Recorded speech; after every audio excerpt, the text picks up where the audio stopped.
été neutralisés et d'autres par contre se sont retranchés dans les sites de déplacés de Niamoussassi, affirme le lieutenant Jules Ngongo Chikoudi, porte-parole du commandant des opérations et gouvernant militaire de l'Ituri.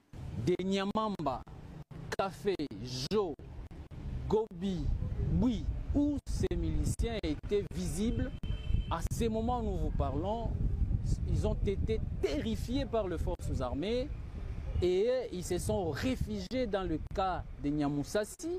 Nous travaillons avec professionnalisme pour dénicher tous ces hors-la-loi. Nous avons récupéré les armes de guerre depuis que nous avons commencé. 14 éléments de CRP ont été neutralisés et 4 ont été capturés. Après cette frappe, l'armée invite ses miliciens à déposer les armes. La terre de l'Ituri ne doit pas être un terrain des affrontements entre les Ituriens.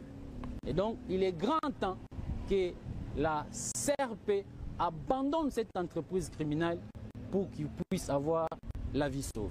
Au nom du gouverneur militaire, le lieutenant-général Luboya, commandant des opérations, nous saluons ce courage de la population qui se désolidarise du jour au lendemain, qui n'a rien à voir si ce n'est pas créer encore de victimes au sein de la population iturienne. Des opérations en cours dans la chefferie de Bahema Banyuagui sont menées actuellement par l'armée congolaise et d'autres sont en cours de planification avec l'armée ougandaise et UPDF. Des milices CRP qui ont attaqué les autodéfenses.